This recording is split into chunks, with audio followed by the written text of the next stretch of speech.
This episode of Speakers of Hydatos is made possible by our generous patrons, like Scry de la Rosa, Omega Cat Comet, Stray Cypher, Hans Grenade, Anna Ginterace, Bob Cece, Faris Gentoru, Cletus Oreo, Luke Leonatrell, Sapa Chakwatol, Courtney, Meili Algren, Ariana Barakil, Elim, Casey Schaefer, Lily Black, Chaitin, Chesha Saltiri, Ariel, Erisu Yamakawa, Sasirful Alerifu, Daimos, Jim Yasur, Azuta Starbreeze, Umbrelwind, Quick11, Gamelord Geek, Sayuri Snowfall, and Mr. Glaive. Support the show and become a patron today at patreon.com/SpeakersXIV. Thank you.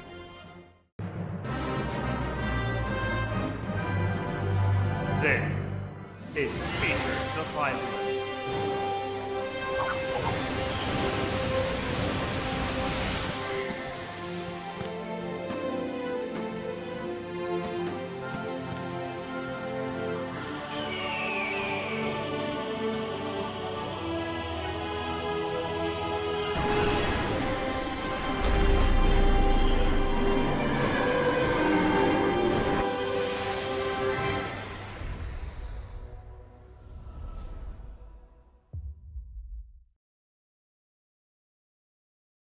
Good evening, Aorcians. Welcome to Speakers of Hydatos, episode 132. I'm Lakeel Bravestone, and I'm joined today by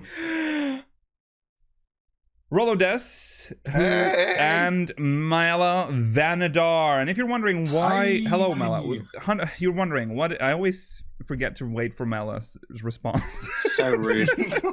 If you're wondering, I could have sworn episode 132 was last week. No, pay it no mind.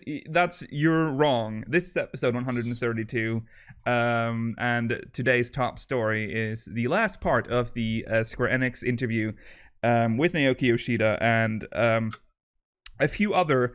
If you're going by the pictures, disgruntled gentlemen in the 14 dev team, looks like the pictures again were taken without their knowing. And Lakeel has, of course, forgotten to turn off that. There we go. We're also going to talk about Little Ladies Day 2019 and review that. It was a bit special. I feel like Little Ladies Day has been special for almost all their iterations now. So we'll discuss that as well, and we'll read some Mog Mail at the end. Stay tuned for the post-show. Don't know what we're going to do. Watching videos. That's what we're a React channel on in the post show nowadays. Yeah, license that. Remember, that's true. They told us. That's true. That's true. We are. What do we call it? We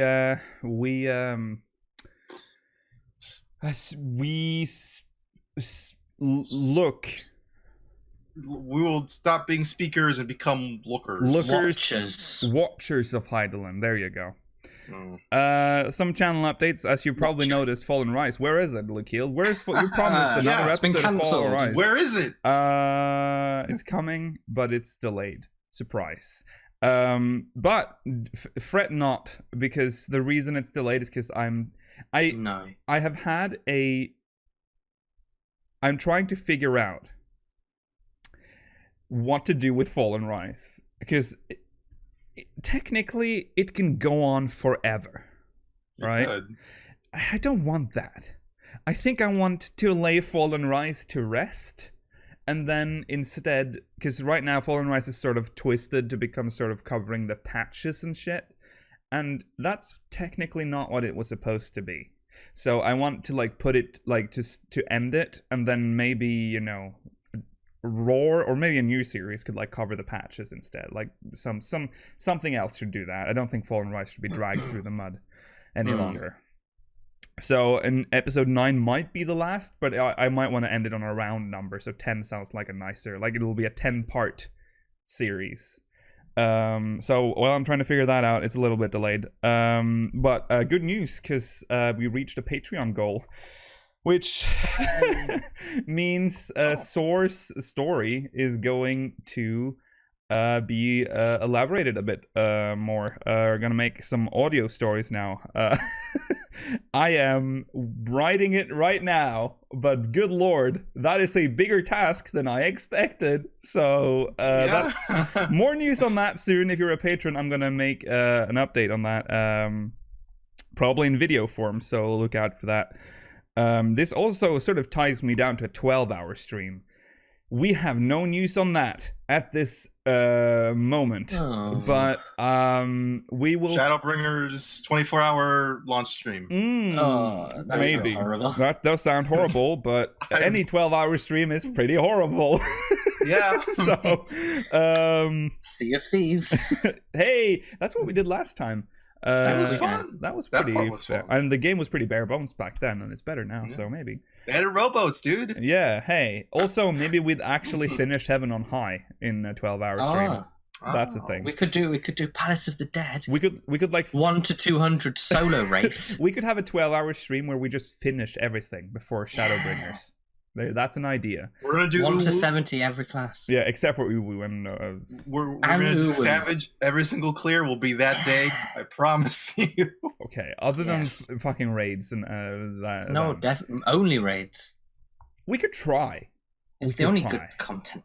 It's 12 hours. That's a lot of time. We could do another Lala race like we did, where That was fun. where we have to like survive level 1 without gear, get from one place to the other.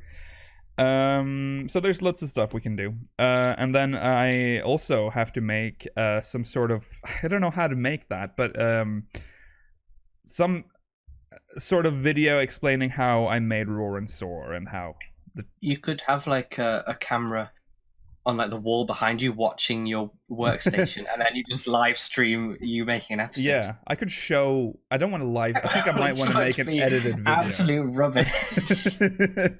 I can't think of anything more boring It would than just watching be me you sit sitting with here a editing watching me. in Doing the same silence. clip like 10 times in a row. Yes. Going through like, no, that transition is cack, and going back and back and back. But some people really want that, and that was part of the goal, so I'm gonna deliver that. So look forward to that. Right, and now, ladies and gentlemen, it's time for quick news.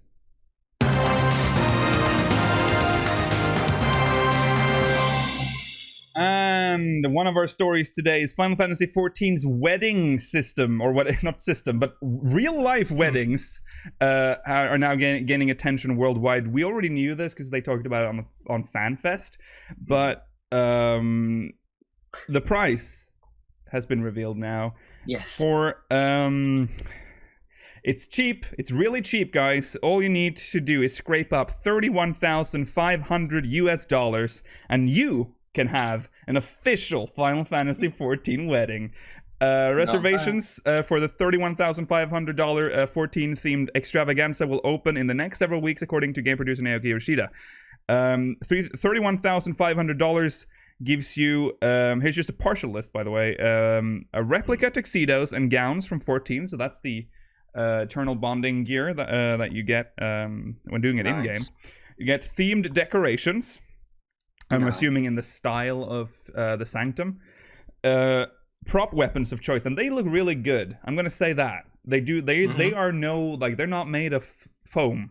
Like they're just artifact weapons from Realm Reborn, right? Yeah, kind of looks like that. Yeah, they don't just pick like, ebony cane.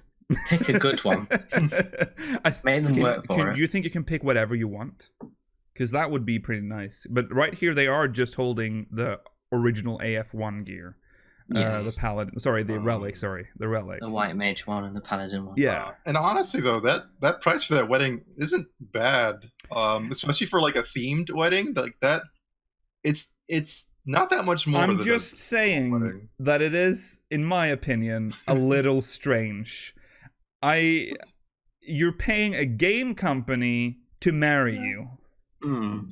Yeah, I mean, hey, what if you guys are both into 14 and you want to have a little bit of fun? Why not, right? Whatever. You also get a 14 music played throughout the ceremony and a 14 themed reception.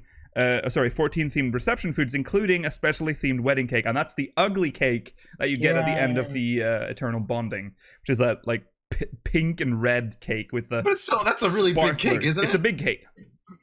Absolutely, yeah. Not a bad price. For a big cake. It's worth noting that in the first, I think it was, I don't know if it was a real wedding or if it was a staged wedding, but Naoki Yoshida attended that one recently, and he did hold a speech, which I thought was weird. But because he obviously does not know the couple. It's weird. Is he like, oh yeah, also remember Shadowbringers? That'll be out. Also, we're revealing Vieira. You'll just give like news. You know what? Hey, if I was the person to spend that much in a wedding, and Yoshi P came onto the stage and like, yeah, make sure it's in the wedding video that I want to rewatch that when I'm like 70 and be like, oh, darling, you remember this? Yeah. Remember when Yoshi P made a game announcement at our wedding? I think I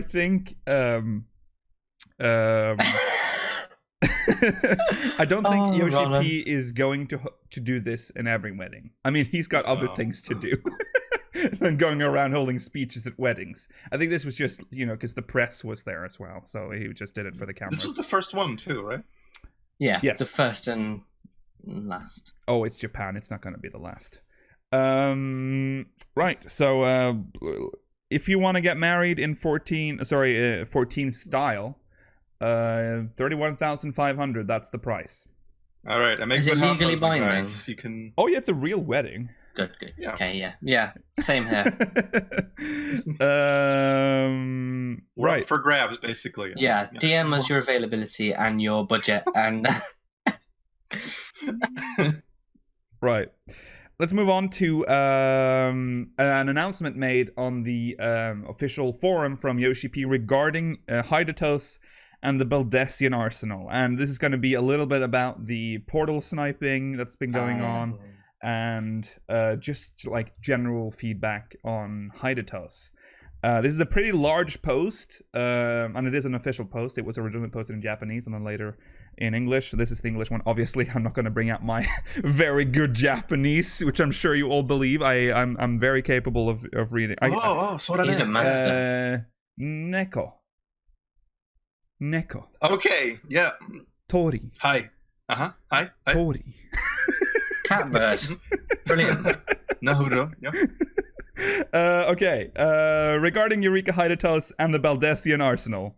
Hello everyone, this is Final Fantasy producer and director Yoshida here. It's been roughly 2 weeks since Eureka Hydatos was released, and I'd like to thank you all for your valuable feedback. As you may know, Eureka and the Baldesion Arsenal were created with the concept of breaking down Final Fantasy XIV's fundamental gameplay. As a result, following the release of its final installment, we've received more feedback than usual from all over the world. Of those feedback posted to the forums, I noted that there's a big divergence between North American, European, and Japanese players. Oh, he's putting up the wall. He's putting up the wall. We're whining. The hotfix scheduled for today, so that was the hotfix last week. It was this week. It's Saturday today. We'll introduce a number of adjustments to Hydatos and the Baldesion Arsenal based on your feedback. On this occasion, I'd like to take the opportunity to respond to some of the concerns raised and also explain our intent behind the changes. Please be warned that this post will run a little long, as it comes from myself as well as lead battle content designer Nakagawa. And that is Mr. Ozma. The Baldesion Arsenal post-clear story. This is from Yoshida. So there's a lot of, I'm not going to spoil Eureka, obviously, but what he's talking about is... Spoiler! He's not spoiling it in this statement either, so don't worry about it. But as you probably already know, there is like something in this story where you actually get to make a choice, and it actually impacts the story. Firstly, regarding the feedback on the story that unfolds upon clearing the Baldesion Arsenals. This is the end after clearing the arsenal. As I mentioned in earlier interviews and announcements, I personally didn't see it as an additional story or ending, and greenlit the content in its current state. However, my words proved to be misleading to those who felt there was a story, and for that I apologize. During development, the team deliberated this at great length. The scenes that follow the Baldesion Arsenal wouldn't be experienced by everyone, but only by those who make a certain choice in regards to a character's question, and then go on to complete the dungeon. If you choose differently, you would not see these scenes. However, no matter how you respond to the question, the Eureka story ends at that point. Those who've played through the story will know that you have had to make a tough decision. In proceeding with the current spec, we believe that players would come to terms with their decision and the consequences, and no matter what players choose, they would experience a clear ending before before moving on to the Baldesion Arsenal. Based on this, it was my belief that the Eureka story concludes there.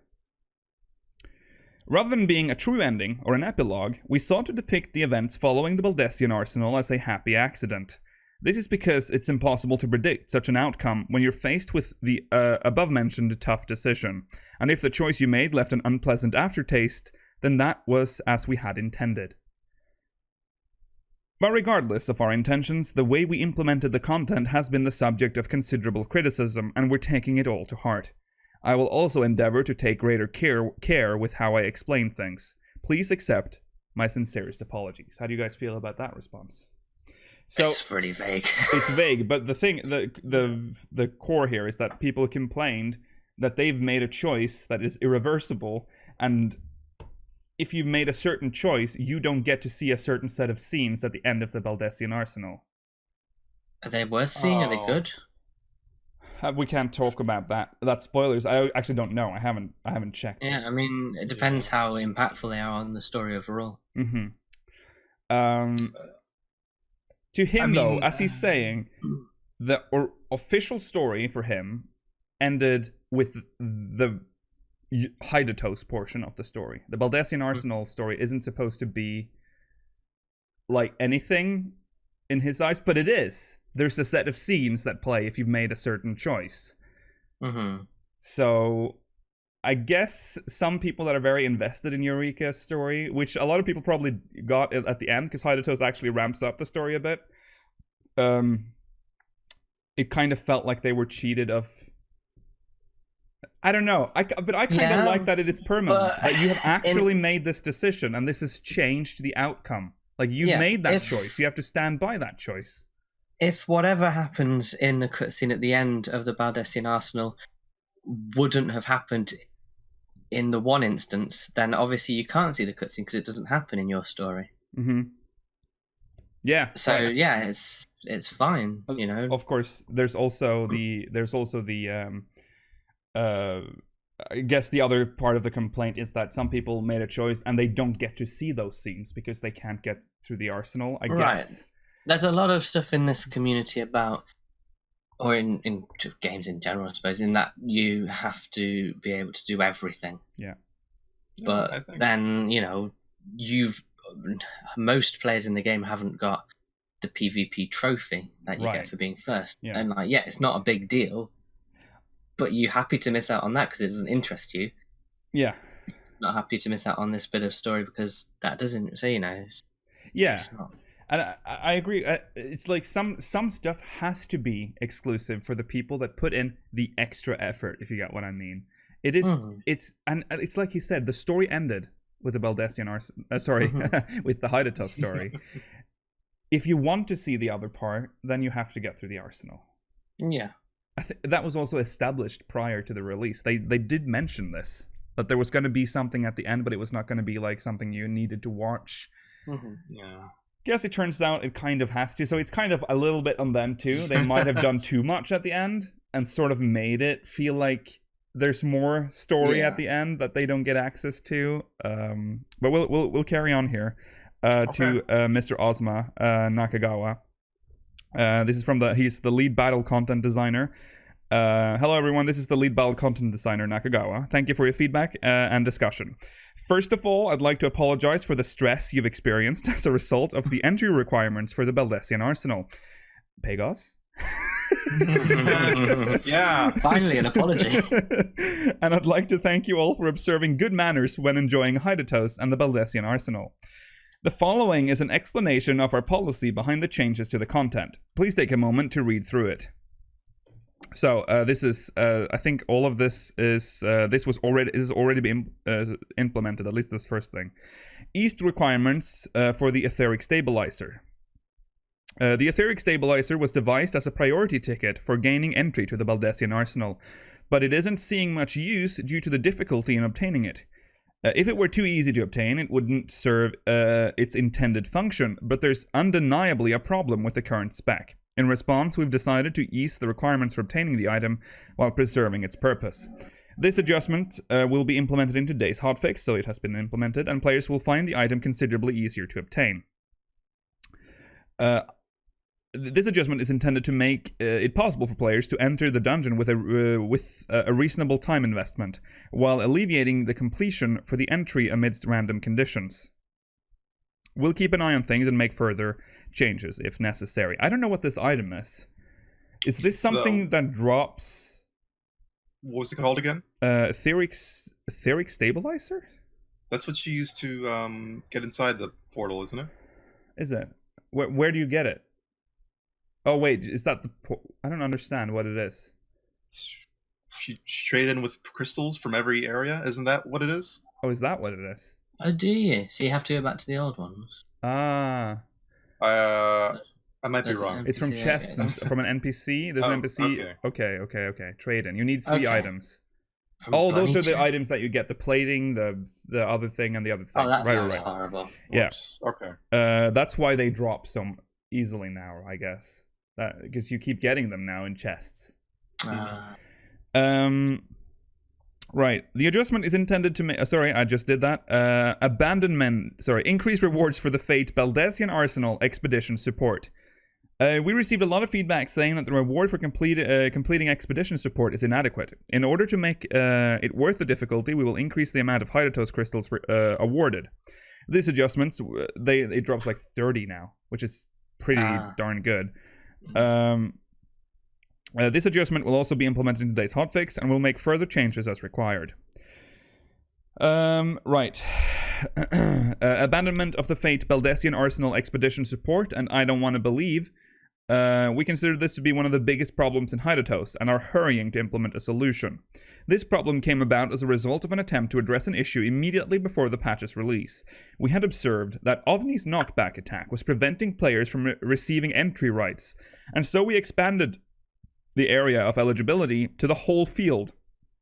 However, this made it possible for players to still receive entry rights without participating in the fate to the end, and instead go to find an ethereal node. So that's, portal sniping deluxe. Yep.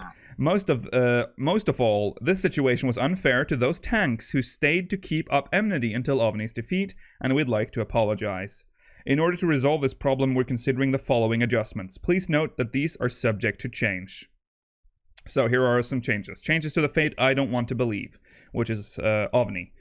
Delay ethereal node spawning by a few minutes following Ovni's defeat, and limit the granting of the ethereally primed buff to the battle area. And changes to the Fate Baldesion Arsenal Expedition support. In line with the above, we will make the following adjustments. Delay ethereal node spawning by a few minutes following a notorious monster's defeat. Have unstable nodes spawn first, followed by stable nodes a few minutes later. And limit the granting of ethereally primed buff to the battle area. Through these adjustments, we intend to prevent players from abandoning the fates. However, as these changes must be implemented with care and following extensive testing, it may take a little while before we can proceed with them. As a result, they won't go live in today's hotfix, but we aim to implement them as soon as possible. We ask for your patience and understanding in the meantime. So they're working on it, I guess. I don't know, that has not been implemented yet, but it's coming. That's impressive that they got that hotfix out so quickly in response to that. Yeah. At least that part of it. It was the most pressing honestly. concern was addressed very quickly, so that's nice.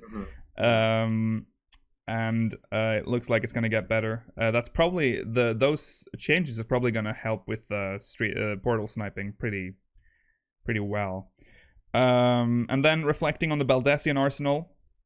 Still from Nakagawa. The Baldesion Arsenal was an extremely ambitious adventure, and we were driven by the strong desire to deliver an experience and enjoyment that player had never seen before in battle content. At the heart of the enjoyment is the restriction on resurrection, which introduces a heightened sense of tension as you play. This is how it all began. The inspiration for this were the games I used to feverishly play, for instance Diablo 2 and its hardcore mode, and Wizardry on the Famicom, to name a couple. I feel that we succeeded in bringing that same enjoyment and sense of tension to our players in the Baldesion Arsenal.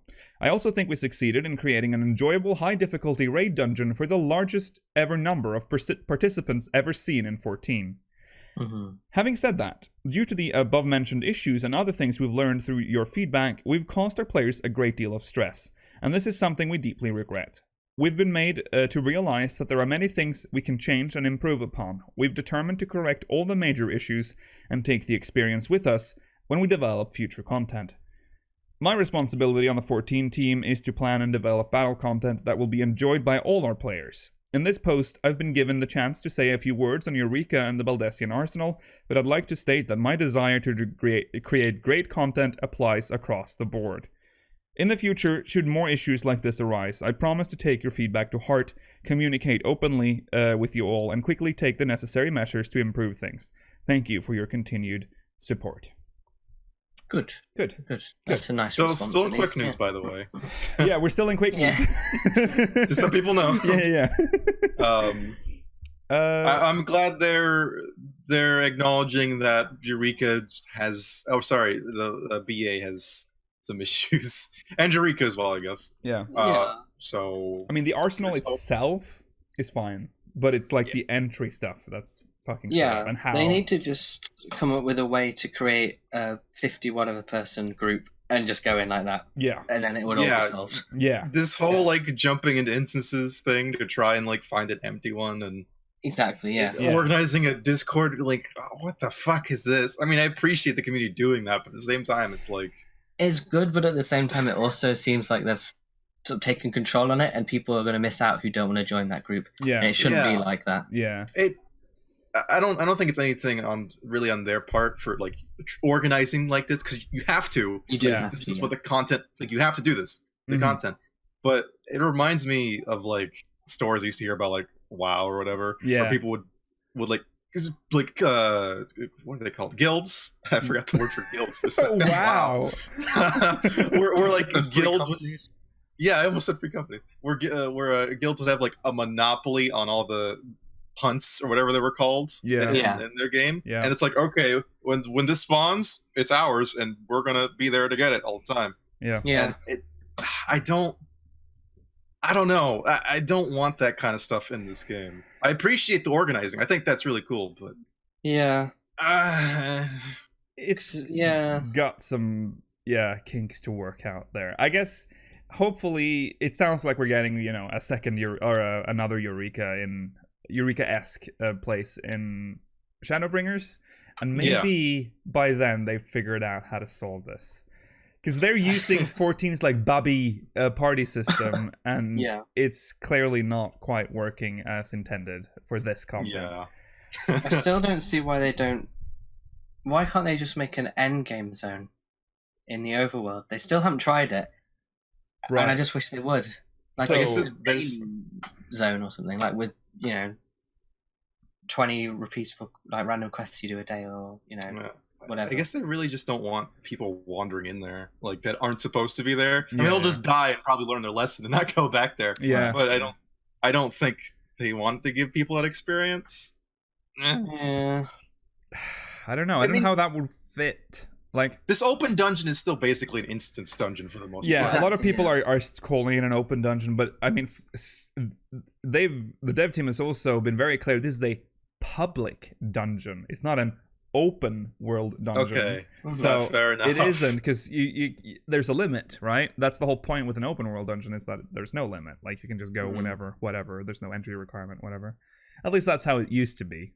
I don't know. People. This of course sparks debate about like having we want open world dungeons in 14 as well. There's so many issues with that. Like, how would you even progress in an open world dungeon? That's the whole point. We can't talk about this now, but all Shadowbringers will be one continuous open world dungeon. Yeah, I mean, one solution is having literal leaves in there. I hear it, Lakil with the leaves again. Oh my god! They did that, and that's how they kept certain dungeons in 1.0 alive, by having literally a leave mate just standing in there, and it's like, here's the mission. Yeah. Anyways, back to the post. It's not done yet. Closing words from Yoshida going forward. I always love how Yoshida every single time is like, this is Final Fantasy 4. This is Final Fantasy 14 producer and director Yoshida. As Nakagawa has stated above, as a content, Eureka has been a challenge for the 14 team, following on from the diadem. He said the D word. He said it. Final Fantasy XIV's base gameplay is very important to us, and in order to have as many players as possible enjoy themselves, we take care not to introduce unnecessary stress to content. On the other hand, we also believe there is a payoff to be had, a sense of accomplishment at the end of sustained effort and heightened tension.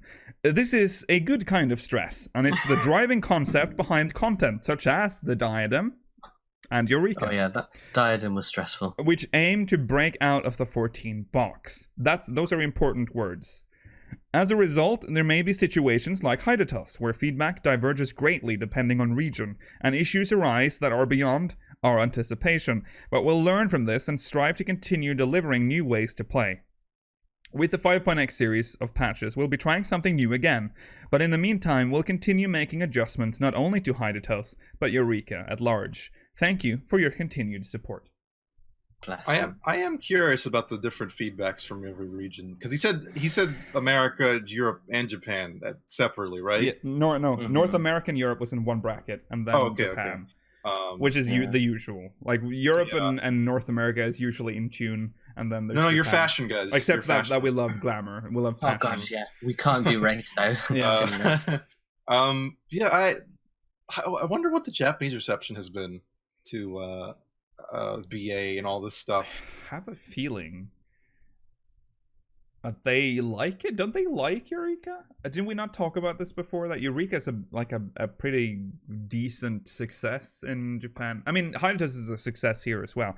I think usually when they bring up North America and Europe is that we're whining a lot. We whine easily. Yeah. I think that's what he's saying. Like, Japan, why can't you just be more like Japan? Listen, we can't use the duty finder to do extreme fights. Okay, it doesn't happen in the West. We're too stupid to organize, apparently. I think it's just that we're whining. That's what he's saying. Like, we're the most vocal, I think, in this case. So that's that. Improvements are coming to the Baldesion Arsenal. Hopefully the stream sniping, portal sniping is gonna end soon.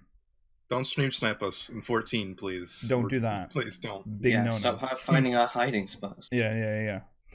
Right. In other news, the North American and EU data center expansion details have now been released. It's happening. In order to facilitate a smoother in-game experience for our many current players, as well as prepare for the increase in activity expected to come with the release of Shadowbringers, we have made the decision to expand our server infrastructure. Accordingly, one new data center for North American players and one for European players will be created in April. With the addition of new data centers, however, it will be necessary to redistribute various world servers. The current state of each world's community and its primary language have been taken into consideration. But we understand that the redistribution may cause difficulties for players nevertheless. We will be taking various steps to minimize the impact of these changes, including offering free world transfers for all characters on the European and North American data centers for a period of approximately 2 weeks after implementation. We ask for your understanding as we work to create a better experience for all players in the days to come. Yeah, but the one thing they haven't thought about doing, in order to prepare for the increase in activity is new servers. Yeah. They're just redistributing them. I'm sure they're going to get... you can only be so prepared. I have a feeling that they might upgrade some stuff. I feel like Europe needs an upgrade. Chaos is... Didn't our server get hit by a lightning storm or something? Something like that. It had physical damage. Awful. So yeah. Again, a lot of people just saying that we're still on backup servers. They just never bothered to get us onto proper, real good servers. Probably true. It's probably true because good lord, is Chaos a mess. It's specifically Chaos that has so much trouble. I've never when I'm on Chaos. having a good time. But then even worse is Chaos's Eureka servers, because I spring up to 10,000 ping on this. Yeah, it's weird. I've had some weird I've talked about this before, but the game will run perfectly. You'll talk in chat, everything's fine, and then you're trying to click on a door, or you're trying to summon on the summoning bell, or everyone just stops moving. The game locks. Yeah, the game just locks, and it's okay, well, let's just wait for the dial up for Chaos to dial up. It's so bad sometimes. Let's wait for the human operator to enter what we want. So, well, the split is coming, so maybe it's the end of the broken Chaos era. Light will be implemented on... No, that Light's new, though. Light's a new data Light center. is a new data center. So let's consider. So the split happens on Tuesday, April 2nd, 2019. Just after April Fool's Day. Yeah. And the schedule for maintenance accompanying this implementation will be announced at a later date. So right now in Chaos, you have Cerberus, Lich, Louisoix, Moogle, Odin, Omega, Phoenix, Ragnarok, Shiva, Zodiark. They are now split so that Chaos now is only going to be Cerberus, Louisoix, Moogle, Omega, and Ragnarok. Ugh. And ironically, so again, Louisoix is on Chaos, and on Light, you'll find Zodiark, Shiva, Phoenix, Odin, and Lich. So they put Zodiark in Light. That makes zero sense. That's like foreshadowing for the expansion almost. The North American servers will get Crystal on Tuesday, April 23rd. Yeah, Crystal Boys! April 23rd, 2019.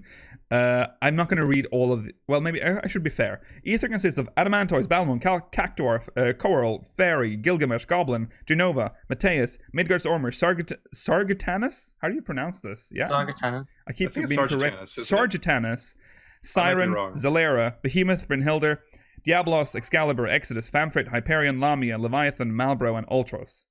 In the new world distribution, Ether will be Adamantoise, Cactuar, Fairy, Gilgamesh, Genova, Midgard's Ormer, Sargetanus, Siren, that's Ether.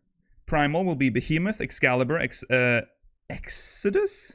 Famfrit, I don't know why. Oh god, I have like smudges all over my screen. Is that a new one? Have I been eating cookies near this?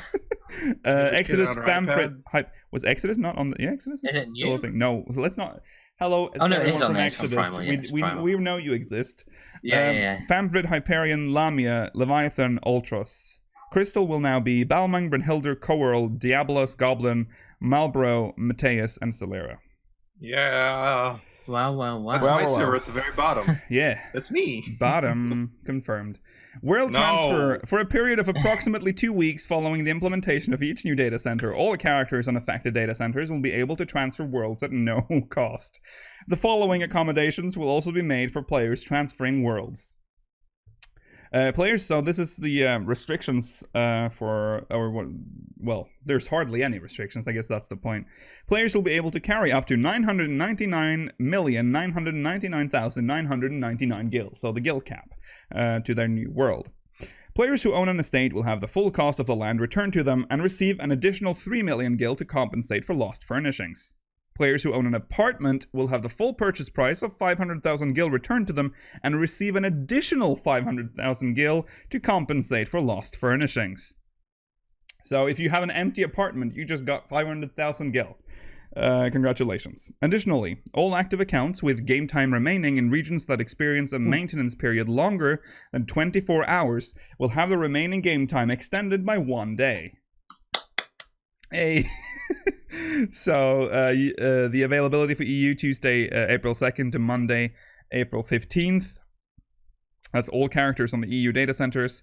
And NA availability will be Tuesday the 23rd of April to Monday the 6th of May 2019. Wow. Why is there such a huge gap between them? They do this on different dates.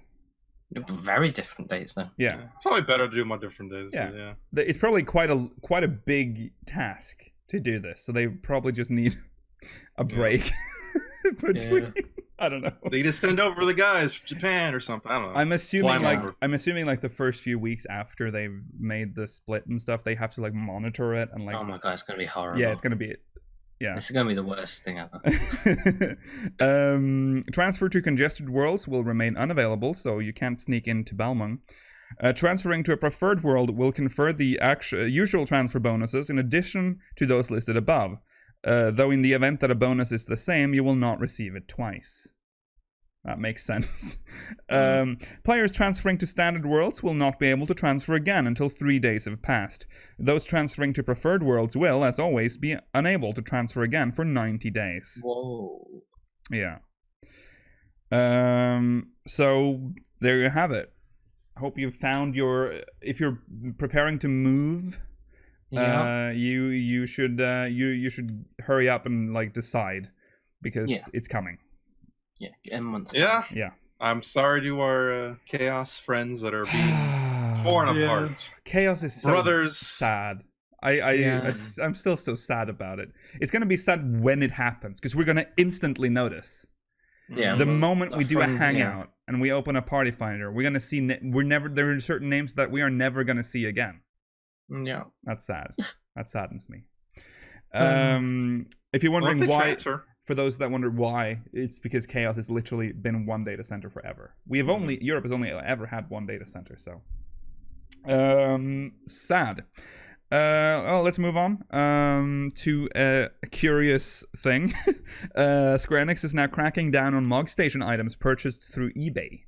That's been a thing apparently, where stuff is being put up for sale, like literal Mog Station items at a cheaper price.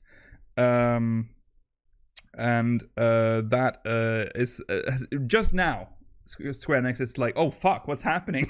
Yeah, it's been going on for a while. Yeah. We recently found an increasing number of fraudulent purchases of optional item gift codes on the Mog Station. Upon investigation, we have found that illicitly obtained items are being resold on unauthorized marketplaces and reseller websites, and then ultimately being registered to multiple player accounts.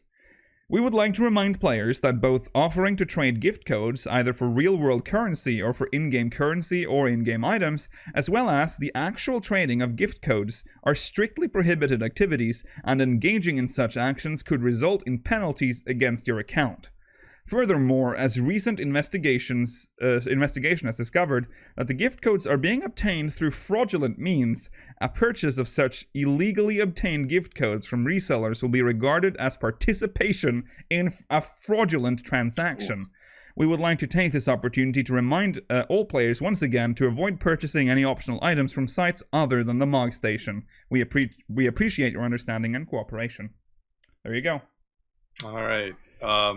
Giving away Mog Station sucks, but don't buy them off giving eBay away gift either. codes are fine. That's fine, but you're not allowed to trade.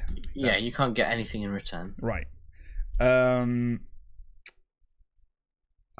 mean, you should know that you shouldn't buy stuff from eBay that you can buy on the Mog Station. If it's like you pay like 10 cents for a Fantasia, something's wrong. And now they've said it, so at least if you've done it before, I'm sure nothing's going to happen to you. But at this point, they've given you a warning. This is the official warning. Do not buy anything that's not on the Mog Station. Just go to the Mog Station and buy stuff there. Mm-hmm. That's the end of Quick News.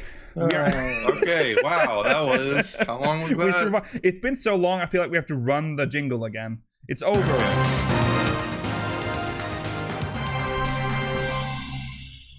Like a transition for that, so I can we spin need around and look at the camera. Yeah. So I can be like, like the on TV, like, and I'm here with the news. The lights dim and it all just pans out. Yeah. Oh god. Let's get a camera dolly or whatever. Yeah. That's all we need. We should, with headlines. Is that what we called it? Headlines. Main content. You should note it down. This isn't main content. We have main content already. Well, yeah. Now. Little Ladies Day 2019. It's happened, it's here, and we're getting flower crowns. But before we talk about the fucking flower crowns, let's talk a little bit about the story without spoiling it, because I know a lot of people are still sort of doing it. It only came out the other day. So we'll talk about it in more broad strokes, but it's again a unique story, which is the theme for Little Ladies Day. Little Ladies Day, actually, story-wise, has been pretty good. Throughout. Yeah. Because with the other ones, you kind of have the same story going, like especially the Halloween one is like the same people, it's the same sort of, you sort of know what you're getting with all of them. But with Little Ladies Day, it tends to change a little bit. Like last year was the darkest shit ever. Last year was horrible. Yeah. It was weird. Yeah. Today, this one, this year's. What? Actually, in a way, yes, but it was also because the Little Ladies' Day is all about the story of the lost child or whatever it is. Mm-hmm. And last year's event was kind of touched on it. Well, it had the songbirds as well, though. That's true. It was like a two-parter. It was weird. Yeah, it was weird. And where the our raw lady, I keep forgetting her name, had this like ominous message at the end where like I might not be here or whatever. I can't remember what she said, but everyone was like, "Is she gonna fucking die at the end of this?" I'm telling you, she's gonna become a warrior of darkness too. Yeah. But anyways, Pop stars of darkness. This one was way more upbeat. It was more happy-go-lucky. It expanded on an interesting family line, which I've always enjoyed. Thorn Dynasty, which, if you didn't know, that's the ruling house before the Line of Ul took over. They actually yielded the throne. Yeah. They gave it to the Line of Ul. And they are still nobility, obviously. So, but is she still a princess, or is she? Yes, I believe so. Okay, right. They refer to her as, I think they. Well, they called her lady. My lady, yeah. My lady. Okay, so I think she's just like a no. She's just a nobility. She's the daughter of the. She's the eldest daughter of the current house. Yeah. The head of house. Yeah. Which is a story we really don't hear a lot of in 14. Yeah. So it was very nice, and it actually gives you a big lore dump. If you ask, there's a dude that you can talks to you, and if you ask him to specify stuff, he'll just tell you. He'll tell you, give you a big dump on the Thorn Dynasty. What's the name of the woman? She has a very difficult name to pronounce. But there's and with like an A. Yeah, God, I can't remember. Basically, the story goes. She wants to. She's very. Not Agnes. She's very interested in daisies. Yeah, keep calling her Aldi, but yeah, that's her name. Is that a store? Probably. It sounds like it. She has this thing for daisies, and she wants to make daisy flower crowns. And it turns out, I'm gonna try to remember this. Lakil tries to remember on the top of his head. Back in the day when the Thorn Dynasty, was it Sultan fucking Baldric? Yes, yeah, Baldric. It was on Little Ladies' Day, I think. No, this was how Little Ladies' Day came to be. You're right. Yeah. There's a certain type of daisy that grows in Thanalan. And it is very resilient, and it can actually grow in very harsh conditions. No, not quite. The whole thing started because his daughter wanted to go out and about in town, so she switched with the miller's daughter, so she could go amongst the commoners. And he. This is the Lost Lady thing, isn't it? Yeah, the Lost Lady thing is how it started. The daisy thing, right, was during Little Ladies' Day, and he was he pretended to be a seneschal. There we go. So this daisy is a very resilient thing. It can grow in Ul'dah, it can grow in Thanalan, and so the noble folk kind of don't like that because it's like a fucking peasant flower. It can grow anywhere. We want the fragile ones that need loads of money to keep them alive.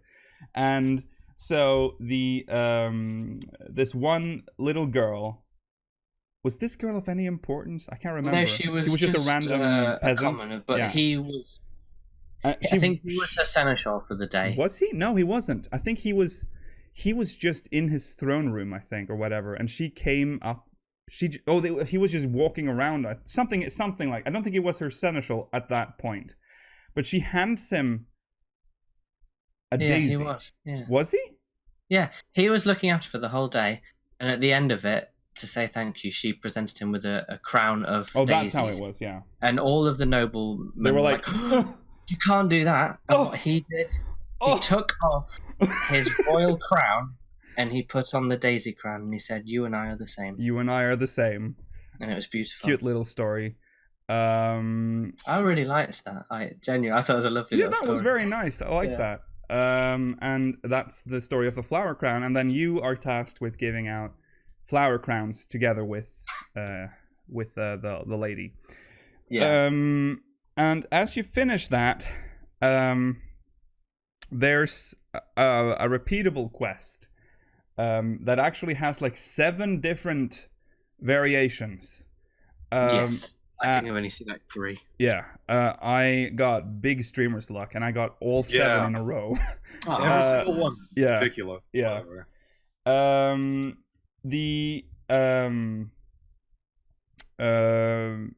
The quests are really nice. They sort of bring back some old faces. They bring back people who I think, who are these people? Really? You didn't recognize them? Sometimes. Well, initially no, and I was like, oh yeah, you're from the Miners Guild. Or you're from. Okay. Let's not spoil that. That's like, I feel like that's like one of the biggest surprises with the quest. But it's very nice. If you haven't done it, you should definitely do it. It's worth it. And worth doing several times, because there are different endings. 7 in total, so note them down so you make sure you've seen them all. But what do you think about the rewards? Because you do get some food. You get some sushi. 2 kinds of sushi. Some sushi bowls and some other stuff. Yeah. They look nice. There's like a plate with food and some chopsticks. Yeah. Furniture, obviously. Yeah. I mean, I don't particularly like the theme of them keep doing these housing food items. Either make them non-interactable props so you people aren't going to eat them all.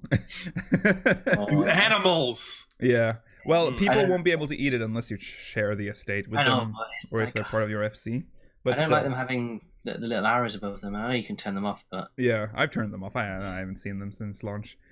The arrows, I mean. No poster. We haven't gotten a poster in a while. No poster. No. Yeah, I liked the posters. Yeah. And no orchestrion rolls or anything? No. No, we didn't get this one. But we already don't... Isn't the Little Ladies Day roll already an orchestrion roll? Yeah, we got it. Or whatever. The one from the fucking horror game, apparently. It's from 1.0, too. It's a horror game. Yeah. Yeah. Right. But let's talk about the flower crown, because they made an oopsie. They made a small oopsie. Do tell. Well, it turns out, one of them dies and one doesn't. They change according to gender. Right. Yeah. I think that was in the picture. And the male one is better looking than the female one. Is it? There's more stuff on it. It's got leaves, and it's got like the female one's just got daisies on it, and they die differently too. And it just begs the question: why? Yeah. Of all the things, no, a daisy crown should be the fucking same regardless of gender. Excuse me, that is weird. It's not like I'm not gonna care. I'm not like hashtag triggered, but it is a little weird that you changed that. I feel like that's pretty. You make a flower crown and it looks the same. Male characters can't go. Oh, they always give female characters the nice stuff. Now I'll just go daisy crown. Got him. Yeah. Yeah. It's weird. It is weird. Why not just make 2 crowns if you're gonna? Like 2 different crowns. That you can... make 2 different ones. Give us 2 crowns, like one with leaves and one without. I would like to think a lady in a man's head isn't that different in this game. Yeah. So. Yeah. I don't know. I've not seen it on a male, but it's at least it's not gender locked. At least that there's not like one specific. Oh god, that would be funny. That would be funny. Male daisy crown. You can't wear this crown. Sorry. Yeah. I'm sure there's a reason. Maybe there's an artistic, like someone saying like it's gonna look more like a male crown, like the Sultan's crown. Yeah, whatever. It's still a flower crown at the end of the day. It is. I don't know if I like dumb. That. The yellow flower dies and the red one doesn't. I'd rather they all just die. Yeah, that like the male one. What? The male one dies, all of them. Oh. Yeah. Why would they do that? I don't. That's the point. It's so red dumb. Doesn't go with everything. I know. Yeah, so that's the Little Ladies Day, the last Little Ladies Day event of Stormblood. What do you guys think about this? Sad. It is sad, and it's not sad. Yeah. We're going into a new era. Yeah, we're ending stuff. Yeah, that's true. This is like one of the last events ever, actually, in Stormblood. We only have The Make It Rain should be coming up. Yeah, and Easter? I don't think we'll make Moonfire Fair. Moonfire Fair is Easter. You're right. Papaya is coming. Hatching Tide. Hatching Tide. Absolutely, that's true. So there's. I Those think I still two. like last year's better though. Yeah, last year's was cool because of that really weird, dark, creepy stuff. Yeah. Yeah, He just and then you had turned. you had the little fate too that would pop up in old basically. Oh, that was that fun, was really yeah. fun. You had to like dance along to them or whatever. Oh yeah, the dancing was thing. paying All attention. right. Yes. Yeah. And it was, I don't know, like, I know it's the end of the patch of the expansion cycle, There's no excuse. and yeah, I guess, but it's like, It man, must be different teams. The rewards aren't as good anymore. Well, Yeah, rewards have gone downhill. I think we know why. It's because it's the end of the expansion. yeah, that's what I think. Yeah, but but it's still like a come shame. on. But Be still, like, they put a lot of work into making those flower crowns different for each gender, which I still have to point out. Exactly. Anyways, I guess. it's It was alright. The story was nice. Yeah. Yeah. Bring back the songbirds. I like them. I know people are I decisive liked the on that. songbirds because the fact that they showed up so many years, they became iconic. Yeah, Now they're they're gone. fun. They gave us little emotes for them too. Like, Yeah. yeah. Obviously, the Aura one is the best. okay, well, we're not gonna get into waifu wars. Stream here. agreed. So that's been established. It's canon here that the Yeah, aura but is the best. obviously the Lalafel's the worst one. Yes. Yeah. Okay. That's settled. Thank you. Don't forget, we still have the 15 event. That's still sort of. Oh, that's event, I still guess. sort of semi-confirmed. Oh, yeah. Ronald, Oh yeah, why did we've you seen the remind trailer. us of Oh that? god, I forgot. When is it happening? What are you talking about? We saw the trailer. I've already forgotten it. I forgot about the fucking car and everything. It's all Yeah, coming back you've to me. reminded us, Ronald. That Oh, person you're right. in the textile server, please make that police car. I meant to respond to your comment, but please make it happen. Do not. Do you not remember that, Lucio? What, What modding the it into a fuck are you police car? saying? Okay, well, I guess I'll call them out then. The day we talked about the car in 15, someone in the comment was like, "Hey, I'm in the TT server. When this comes out, I'll make it for you guys." And I'm like, you know what? Yes, please do. I meant to reply to your comment, I never did. But please link me as soon as you do. Anyway, Luke, what MMO should we move on to? Wow. Looking forward to that mod. Mm. Reporting everyone with that mod. Reporting Yeah, Rollo. 100%. Yeah, I'm gonna stealth reporting install it. I'm gonna like stealth install it in your computer one day, and you're gonna boot up the game and get on the car, and it's gonna go woo. Fuck. Anyways, let's move on to our main story. Okay, yeah. 15 event coming, blah, blah, blah. 5 Years of 14, Part 3. Stormblood. This is about this is gonna be... Stormblood. So we've already covered the A Realm Reborn one and the Heavensward one. The Heavensward one was kind of... We didn't really learn a lot. Because I think Heavensward was like a fairly... they didn't have a lot of bumps along the road there for Heavensward, except for the very beginning, I feel like. No one's... It got better and better. It got better and better, yeah. Well, until 3.5 or Yeah. it was. There, I mean, it did have some bumps. I'm not saying it. Heavensward was not perfect. Yeah, Mela. In this interview, we'll have Naoki Yoshida, Banri Oda, which is the World Lore creator and main scenario writer, Mr. Ozma, the battle content designer, Yuzuki Mogi. I don't know who that is. I don't think I've seen him before. He's the lead character concept artist, and Hiroshi Minagawa, who is the art director. Mm-hmm. This interview is penned by Square Enix themselves, which I still find to be a little strange, but it is what it is. At least they know what questions to ask, because they know what questions they can't answer. So, player response to Stormblood, exceeding all expectations. That just reminded me the other day that... Remember they had like a fucking blood bus? Remember like the wrestling blood thing? donor bus? They had like a bus that they drove around with Stormblood on it, and you can donate blood. That was a weird time to be alive in America. The marketing. I don't remember that, but it happened. Or did I dream it? No, it did happen. It did happen. Right. The player response to Stormblood was nothing short of overwhelming, with record-breaking numbers of concurrent connections. To what would you attribute this success? They ask. Square Enix. They're so humble. Weird. Square Enix is so humble. Yoshida says, the response to Stormblood quite honestly exceeded all of our expectations. Of course, all of us on the team were committed to delivering a quality expansion. That said, it wasn't as if we were adding new races, and the only new jobs were 2 DPS. It kind of feels like they were expecting this to be sort of the downward curve of 14.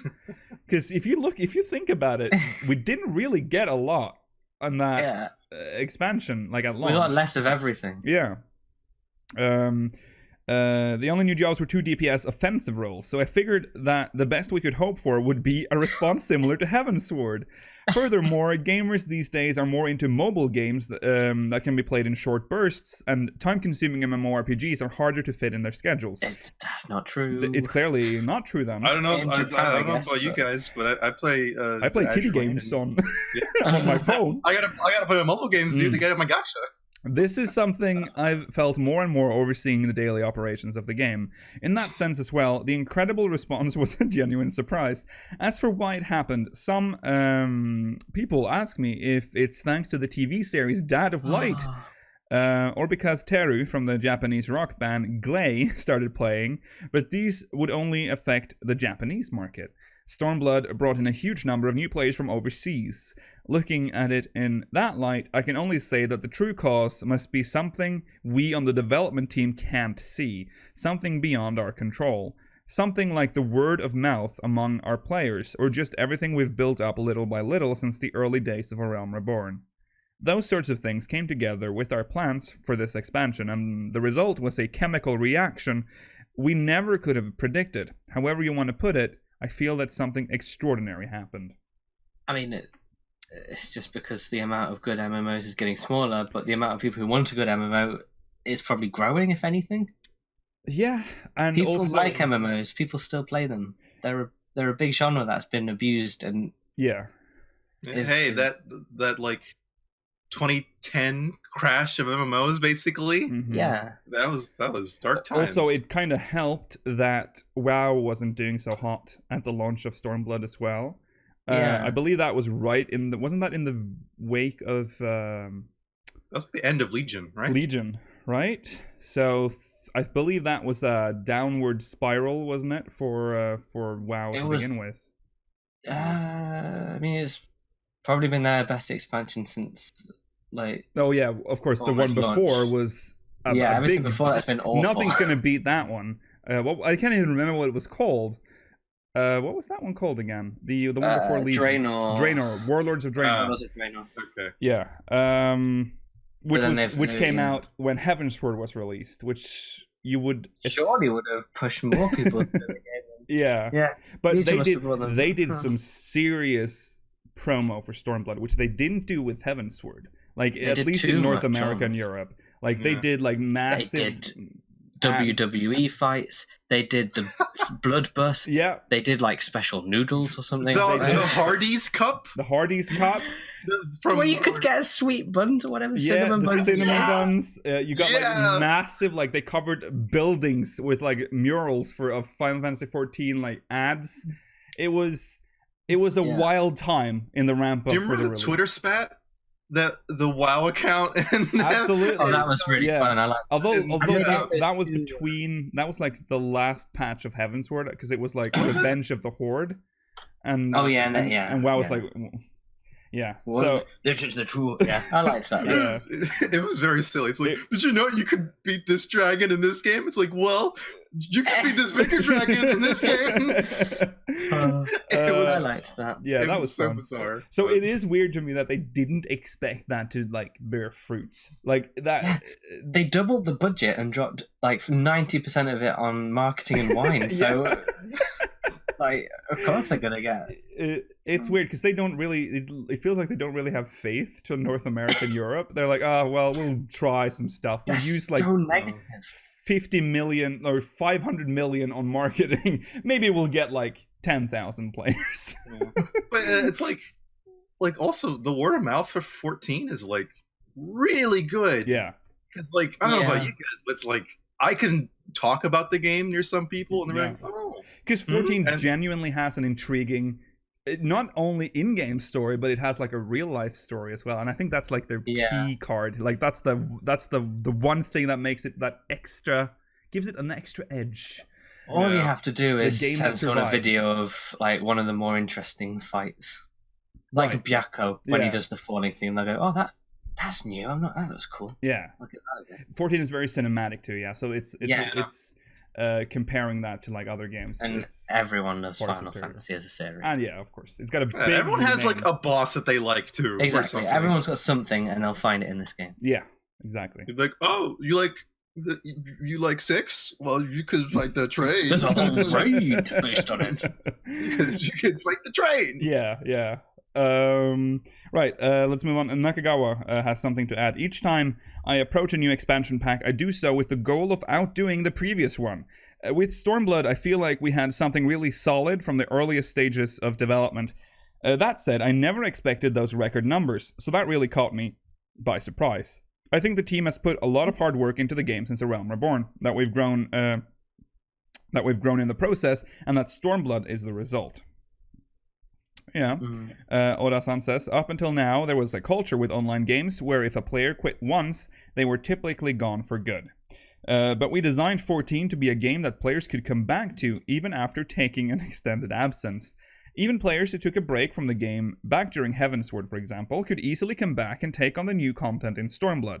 This cycle of sorts have become entrenched, and I think that played a role. I also have a feeling that those players who came back for Stormblood brought along new friends. As a developer, I'm glad we made 14 a game that was easy to return to. Yeah, that's true. It is true. It's never too late to come back, which I appreciate. We don't really praise the game enough for, because sometimes it gets really annoying doing the treadmill because you got one item level a week, which is like, oh, brilliant.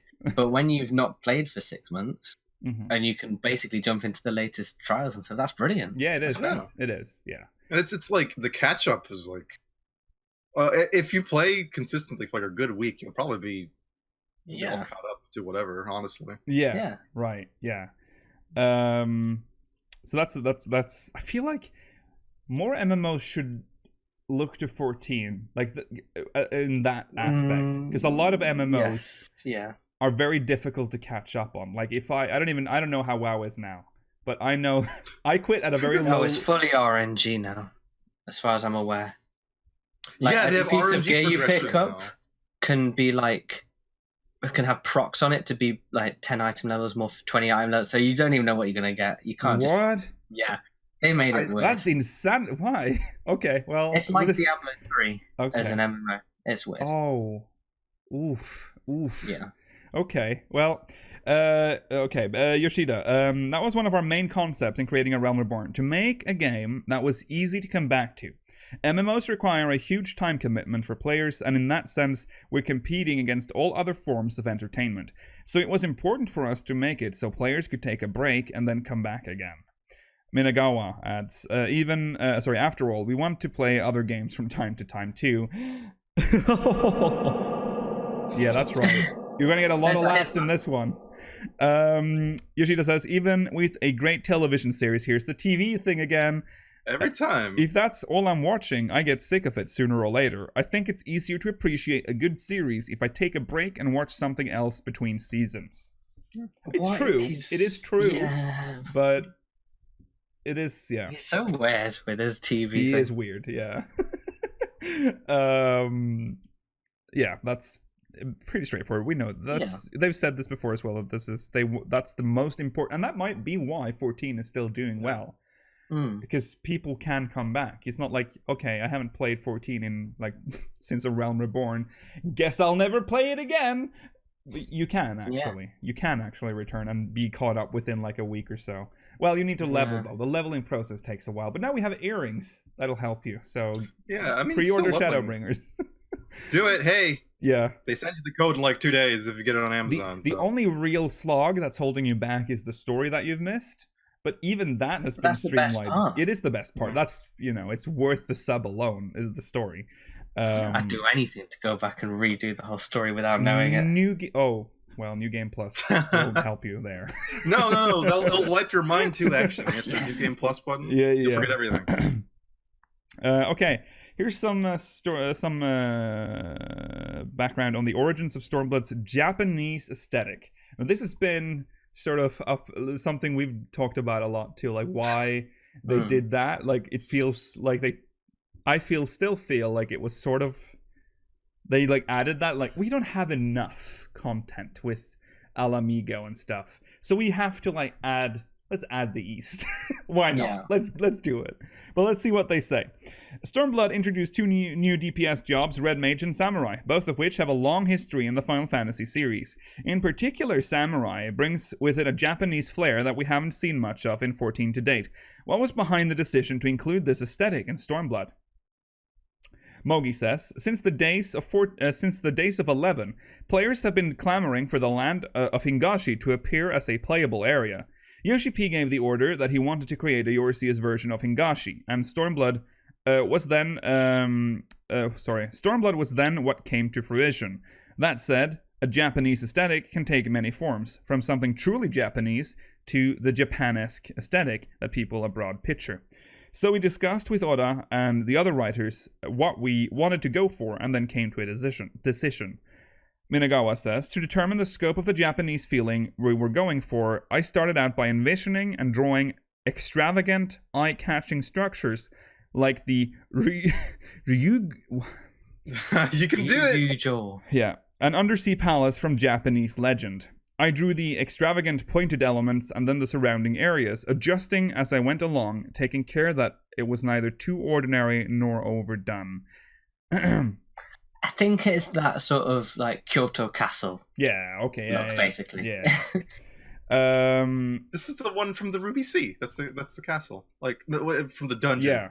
Yes, I think underwater. That's underwater. This castle. Explains a lot about the trailer, because that is for some reason featured in the CGI Very trailer, much right? So, yeah. And it is not a big plot device in the story, but it's probably one of the earliest like aesthetic things that they made for. Wasn't the Ruby Palace an optional dungeon anyway? Yeah. Yes. It was. I always found that to be such a weird thing to put in the trailer, because it's like the first Eastern thing you see, in the trailer, and it's not really that relevant in the story. I think just because it's eye-catching is all. Yeah. It's a still pretty cool looking thing. It is pretty cool looking, and it sells the aesthetic for the most part, too. Yeah. How did you envision Doma, and the Far East from a lore creation standpoint? I love these pictures. Yeah, the pictures are so good. They are like, I'm just gonna be Woolhead right now and just gonna show you like how they're sitting.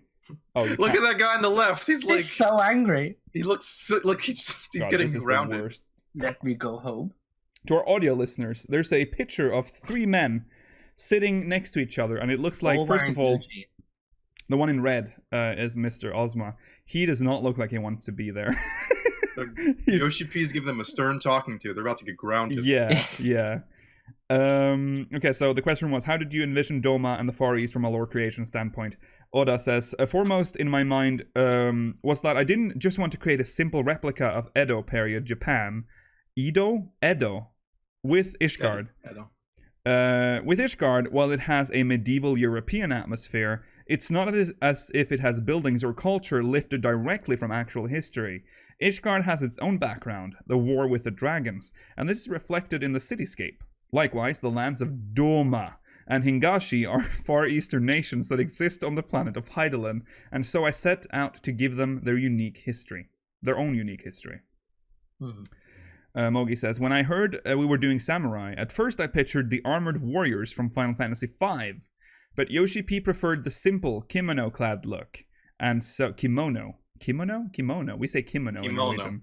Kimono-clad look, yeah. Okay. And so we ended up with a cultural and visual aesthetic that reflected this, with a majority of NPCs dressed in kimonos. Oh, my brain has to like rewire that. From this, the scenery of the towns also came together. Still, I really struggled with how to best fit these kimono-clad samurai into the world of Final Fantasy XIV. If you don't add a certain flair, they come off as too dull, but if you do too much, it turns into something else entirely.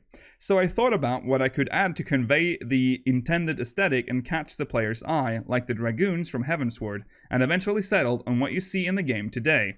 It was a result of this process that red emerged as their defining color. I guess, yeah, cool. That is interesting. I like how he wanted to do like a more unique take on samurai, and Yoshi P's like, no. Normal. How dare you? We don't normal. Yeah. Fully pure. Yeah. Don't be creative. What were you going for in choosing kimono-clad samurai over armored ones? So that's a question directed at Yoshida, I guess. How are you thinking? Yoshida says, I wasn't going for anything in particular. I don't know what's happening. The kimono thing is now, my brain is like, what? I wasn't going for anything in particular. Rather, that's just how I've always pictured samurai. I enjoy the films of Akira Kurosawa. And there's an explanation. Japanese director famous for The Seven Samurai and Ikiru, among other cinematic classics. A legend both in his native Japan and abroad, he has influenced and earned the respect of countless individuals in the world of film. And his samurai are always dressed that way. I think of armored warriors more as shogun or warlords rather than what we would call samurai. For our international audience as well, I figured kimono-clad samurai would feel more natural to them. That might not be true for long-time Final Fantasy fans, but I was also hoping to appeal to the masses and draw in large numbers. Draw in. You can do it. I believe in you. Draw in large numbers of new players as well. Draw in. They say Kurosawa's films were a big influence on Star Wars as well. With a Jedi wearing lighter garb and carrying a single weapon. This is breaking news, everyone. Clearly, they're modeled after samurai. Yeah. Well, they probably are, actually. Yeah, they actually are. Yeah. They can take on anyone with no armor and just a single sword. I figured this was the sort of samurai. I mean, I think I've even heard like space samurai, like as a slang for Jedi. I figured that this was sort of the sort of samurai that would appeal most to our players. Oda says, of course, we know there are fans of extravagant armor out there, so we try to strike a balance with the design of the Genji armor series and other equipment. Yeah. The worst armor series. It looked worse on Samurai, though, didn't it? Yeah. I think Warrior or something looked more like a samurai. You just look like a box. Yeah. You look like a wooden box. Yoshida continues, as far as armored samurai warriors, I think it wouldn't be out of the question to introduce them later on as players venture deeper into the land of Hingashi. Wait, what? That's right, you heard me, Mela. Although we won't be doing anything like that in the 4.x story, you might just see them as we travel to other nations in the future. That's interesting. That is interesting. So, I mean, we already know that we're gonna explore more of Althard because Dalmasca is in Althard. Yeah. So, but Hingashi is like, it's on the other side. But they don't hate foreigners. Yeah, they do. But it is like marked on them. It's very well. It's even uncovered. Like it's always been weird that it's not a nation we can visit right now. It's interesting that he's like, I made them look like, stereotypical samurais drawing a huge crowd, and then earlier on, I really didn't expect we'd be getting many new players joining us. What do you want, Yoshi P? Yeah, so that's pretty cool. Pretty cool. Yeah. The Eureka expedition. What? Yikes. Here we go. We have to talk about Eureka now because that is big Stormblood. But we already did during the hour-long quick news. A tribute to classic MMORPGs. You spoke before about your concept of what an MMORPG should be. Patch 4.25 introduced the Eureka Expedition. Remember that? That came out way later than it should have. It was supposed to be at launch, wasn't it? Part of FanFest. Yeah. They were like, "Oh, Eureka's gonna be great." And the remember the artwork for it looked like the Sea of Clouds. Yeah. That was worrying. Yeah, it's probably because they made that. They probably made Diadem 3, and then Diadem 2 failed, and they're like, "Oh fuck." Okay, so sorry. You spoke before about your concept of what an MMORPG should be. Patch 4.25 introduced the Eureka Expedition, which harkens back to the MMORPGs of years past. Not even a question. Nope, that's just a statement. Yoshida replies, "Yes, we created Eureka to allow players to relive certain elements of classic MMORPGs. Nakagawa was the lead director on this one." That's Mr. Ozma. Nakagawa, Mr. Ozma says, "We designed Eureka so that players who have never experienced classic MMORPGs could enjoy things like forming parties to level up, and MMORPG veterans could feel a sense of nostalgia for the good old days." Yoshida replies, "Ever since patch 3.1 on the Diadem, people have been asking for more exploration-type content, not just our players, but development team members as well. It's a matter of taste, but the overall style of Final Fantasy XIV doesn't appeal to certain players. They say that there isn't much sense of adventure, that the overworld areas are lacking something, or what have you. So we designed the Diadem, collected feedback on what worked and what didn't, which was pretty much everything, and then set out to make more exploration-type content. The end result is Eureka." I don't know if you'd call it exploration, though, would you really? It is. I mean, isn't it? Because you don't really explore. I mean, you sort of do. Lore-wise, you are lore-wise, you are, yes. Because it is like the Eureka Expedition. You're like on a quest to find, the shit. But it's not what I would not call it exploration. No. I don't think anyone would. It's about it's exploring about as much as like a new zone. Exactly, yeah. You uncover it and then you teleport around and do fates. Yeah. Which is fine, but I feel like even Diadem was a little bit more of an exploration than that. At least it's like an exploration until you've unmapped the whole thing. Right? Because at that point it's over, right? You know everything. Yeah, you're going to be here for a long ass time, and it's going to feel like just the normal. It's going to feel like home. If your home was hell, but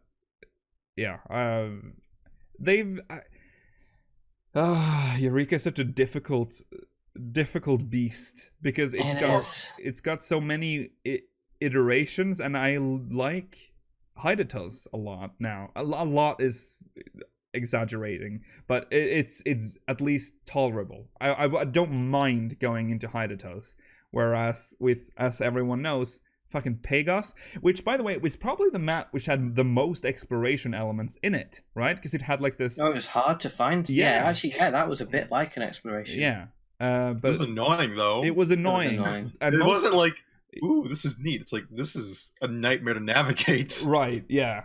And I think a lot of the reason for it was because they, for some reason, tuned the Aetherytes to way high levels. Like, it's too much. Yeah, like 32 and like 34 or whatever. It was weird. Why would they do that? If they had been at the level they are now, I think Pagos would have had a better reputation.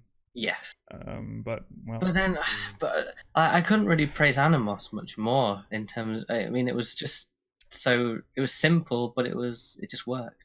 It was nice at the beginning. Remember that it was fun. You did get a sense of adventure in the beginning of Animos, but you do get that with. Remember day one, Rollo? That was fun. I remember day one, but then like weird that was. Yeah, that was great. Day one, that was day one was actually a bit exploration because we didn't know what we were doing. Mm-hmm. That was fun. Yeah. But then like once you figured out what was going on, though, it's like, oh, this is what it is. Yeah. And after Animos, I think everything got figured out too quickly. Right. Animos took a while for people to figure out what we were doing, what spawned what, what was the best method. Mm-hmm. Pagos was, it was the same thing really. And they tried to change it with chains. Yeah, they literally took the train out. They hated the train. Yeah, they tried to force you to do it their way, mm-hmm. and it failed.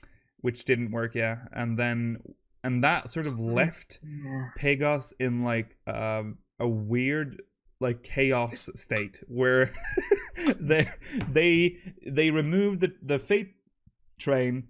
They forced us to do chains, which a lot of people didn't want to do, and so some people desperately tried to cling on to a train to spawn an NM that would never spawn or would spawn like 6 hours later. And then Square Enix is like, okay, it's been a month. I guess it's time to help them. Let's bring the train back. And at this point, people have started with the chaining. And now, all of a sudden, NMs start to pop up much easier. And I was like, what the fuck is happening? And then there's this like weird like, chaining was much better than remember that? Chaining is much better than Fate Train. You fucking sheep. People used to scream in Pegos chat. That was great. That was a great moment to be in Pegos where they clashed. They were like, "Oh, we love the chain. Long live the chain train!" And the Fate Train is like chewing past, and they're like, "My chain!" It was great. I'll say the best thing to happen to Eureka was shout chat. And also the worst thing to happen to Eureka was shout chat. It is... the bear puns. Yeah, the bear puns from Animals. That was a good thing, though. Yeah, and also Cassie. Like, can we spawn Cassie? Anyone want to go off as Cassie? And then there's like 3 people there. 3 people standing there like, that's not enough. I did that so many times. They're like, everyone, we're spawning Cassie. I'm like, oh wow, finally Cassie. I'm gonna get rich by getting those earrings. Getting up there, it's like 4 people, and I'm like, oh well, that's not enough. Is Pazuzu up? Yeah, Pazuzu up. Oh, see, there are some good memories now in retrospect, even though they're pretty trash. But they're mostly animals. Yeah. But that's just—it's funny because the shout chat of people. Yeah. Also, when you finally make it to the end of Pegos, they give you that last kick in the balls where they place the quest item in that place where there's like marbles and hippogriffs or whatever, and they're all like... They love doing that shit, extremely high level. Same thing in Pyros. It's like, hey, go fucking snake through these dragons and level 55 mobs or something. Yeah. Oh yeah, guys, the dude on Chaos as well. There was this one dude, I won't name drop, but he would call him out. He would, I can't even remember anymore, but he would run to, he had all the teleports. So he would, whenever a fate spawned, he would instantly get there and pull immediately. So that all the walkers, the people without mounts, couldn't reach it in time. So the walkers were literally stuck in the middle of the map trying to get to the fates, but every time they started moving towards it, it was already pulled, and there's like no chance they'd make it there. That was a real thing that happened. That wasn't fun for anyone. Except for me, because I read the chat and I chuckled to myself, like, how evil we are. Human scum. We're evil. Anyways, back to the interview. Was there anything you took particular care with when designing Eureka? Yoshida says, the thing we debated the most was how much he wanted to preserve the essence of first-generation MMOs, right? Nakagawa says, how to assemble parties, whether there would be penalty for dying, that sort of thing. We started out with a penalty system where players would lose experience or gil when they were KO'd. Yeah. But halfway through, I changed my mind and thought we didn't need this. But when we think he's told us this before in a different interview. But when I told Yoshi P, he was insistent in saying that there was no point to Eureka without a penalty. So I rethought this. He just removed the gil penalty, I guess. God, imagine that as well. You lose 1 million gil. Wow! Yoshida, without the stress and fear of a death penalty, you end up feeling that your actions have no consequences. Yeah. And in that instant, it becomes a mediocre experience. So I said we couldn't remove the penalty. This is the sort of thing where you can't help but waver. This is the sort of thing where you can't help but waver when you're designing it. This goes for Nakagawa too. But people who grew up on first-gen MMOs can't help but think, can we really put players today through something like this? That's such a weird thing to think. Why can you not? Why was that okay back in the day and not today? It would have been rubbish without it, though. It does help. I mean, I don't know. Everyone's always been like, I want more dangerous overworlds. We get them, and people are like, I don't wanna. It's too scary now. I mean, I don't know. It's just like a change in mindset. It's like saying, why did people play FPSs with the arrow keys? It doesn't make any sense. But that was the standard at a point. Yeah. Oh, that was good. Yeah. And jumping, you had to like stretch your entire hand across the keyboard. Listen, play an old shooter, everybody, just for the sake of it, so you can see how far we've like progressed. Yeah. But you mean progression means that everything's going to be easy? No, I think it's just like different standards. Difficulty is all. Yeah, because I thought difficulty is just the game. But yeah. We have all sorts of memories after all. That said, there's no doubt that a death penalty adds a certain tension to the exploration process. Without it, you'd just pressing forward and forward like some kind of zombie. Oda says, for the first time in forever,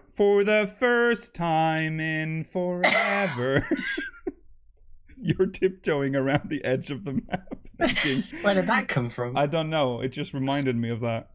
Can I make it through here? Can I? All the while avoiding the monster's gaze. Then they see you, and bam! It's over. Minagawa says, I see everyone using shouts, calling for someone to raise them, and think, right, this is what it was like. Nakagawa says, I was really glad that Eureka brought back this culture of people communicating by shouts. Well... Yeah, it did. It certainly did. It's been a wild ride. I feel like the Japanese perspective on shout chat is just a bit different from what we usually experience here in the West. Yeah. I don't know. I partially agree, but then I remember there are a lot of like Australians who play on Japanese servers due to ping. Oh yeah. And then I think, how's their experience? They're the troublemakers. Res, please. And then if we were able to preserve these elements of classic MMOs and set them nicely into a modern RPG system. Sorry, I think I misread that line. I feel like we were able to preserve these elements of classic MMOs and set them nicely into a modern RPG system. Yoshida says, even so, we took out a lot of elements we felt were too extreme. Real first-gen MMOs took it way further than this. Wry grin. Here's the sound of a grin. Oh, yeah. Yeah. In addition to being an homage to the MMOs of the past, Eureka allows players to experience a tale of the Sharlayan Archons, set on the supposedly lost Isle of Val. What was behind the decision to use this location for Eureka? Oda says, no, Yoshida says, that was my crazy idea. The disappearance of the Isle of Val was written into the main scenario by my hero way back when, so I was always thinking, it just disappeared? We have to explain this sooner or later. So I decided to finish the story here. I didn't care what happened to the Isle, I just said, make this the Isle of Val.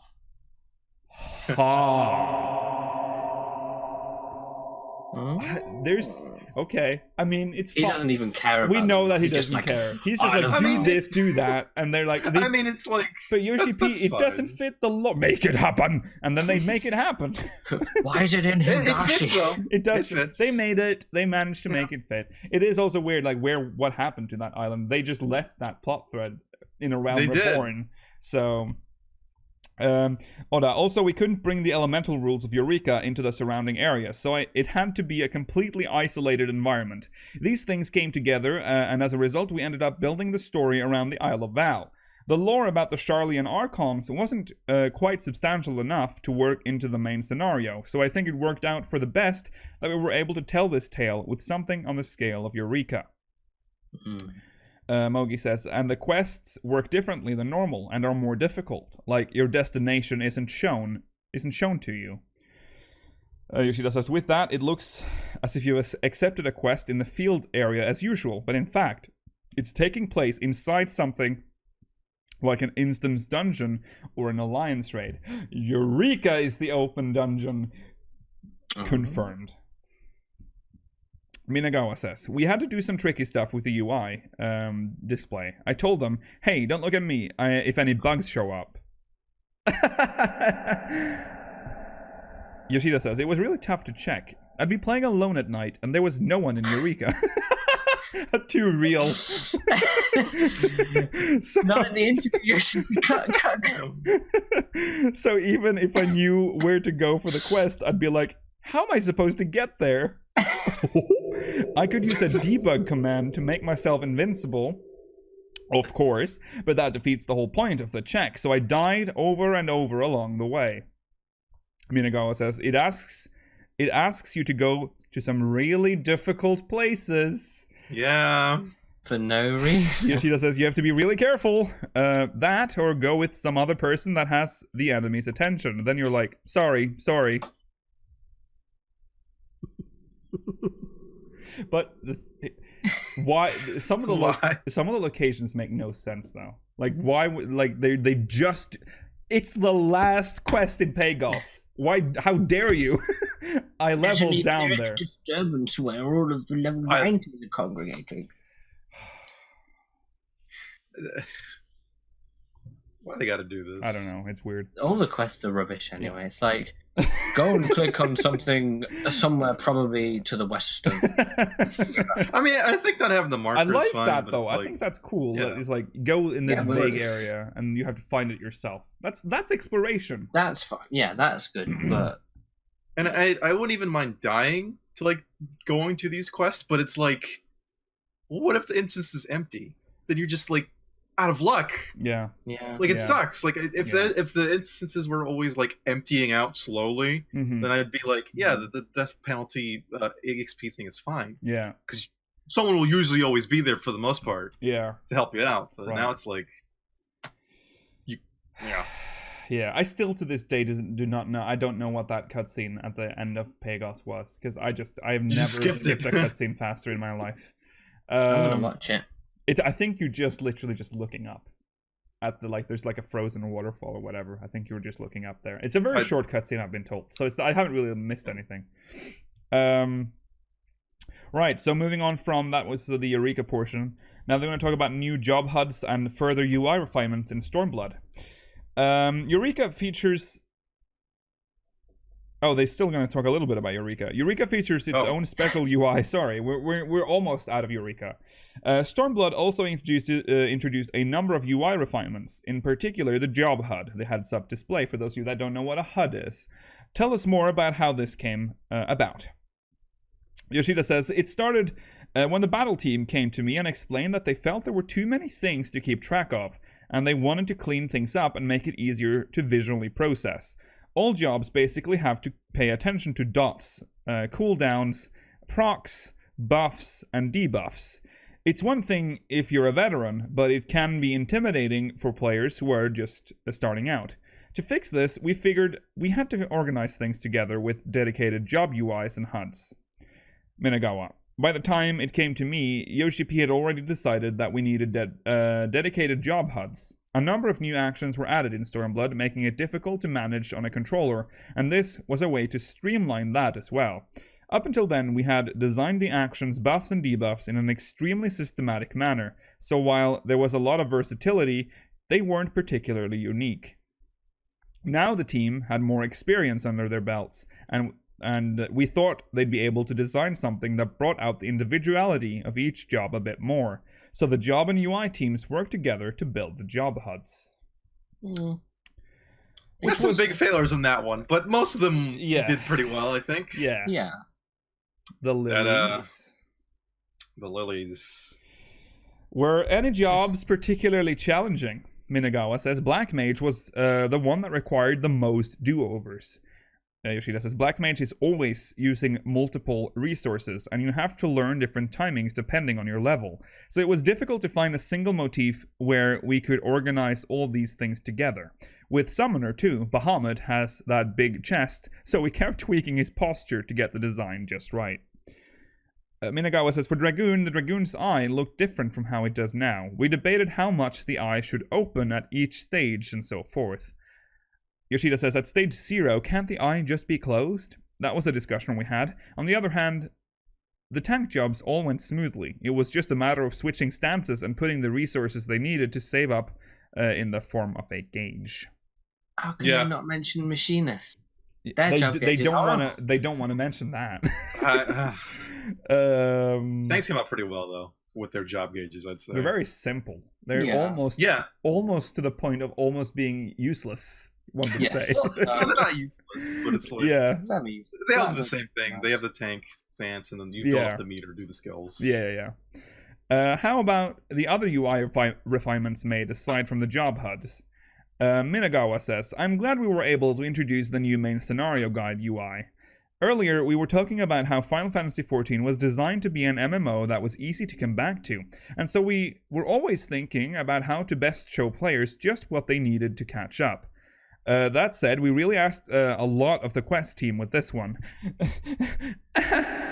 If there was even the slightest bit of mistaken information, there'd be no point to it, so fine-tuning this was quite the task for them. Also, though we quickly decided on how it would look and where we would put it, deciding on just what information we should include wasn't quite as easy. For example, should we include job quests and unlock quests? If the UI keeps telling you to do this, then do that, players who just want to move on are going to get exhausted. In the end, we settled on a relatively simple approach, which includes just the main scenario and job quests.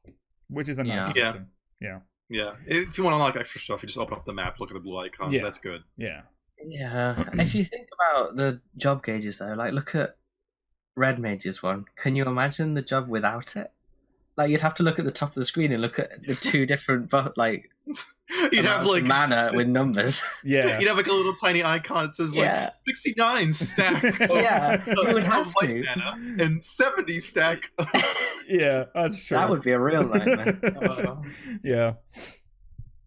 Oh god, we are running out of time. The character design of Stormblood, beast tribes, primals, and more. Could you tell us more about the design choices behind the beast tribes and primals that appear in Stormblood? Oda says, our rule is that we introduce 2 new beast tribes with every expansion. Each time I figure out with Yoshi P what direction we want to take, then ask our designers to bring these new characters to life. Stormblood would take players to both Gurabania and the Far East, so we decided to add 1 beast tribe for each region. We were also going to introduce swimming for the first time, so we knew we wanted to feature the ocean with one or the other.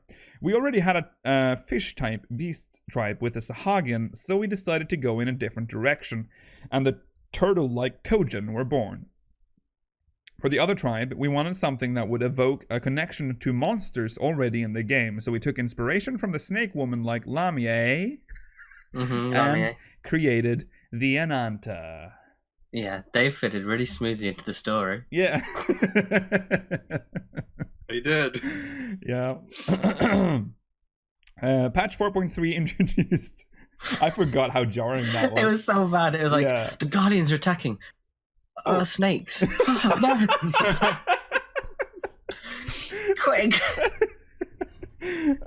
Quick detour. Quick detour. Let's liberate them from the big god. Okay. Patch 4.3 introduced the Namasu Beast Tribe quest. How did that come about?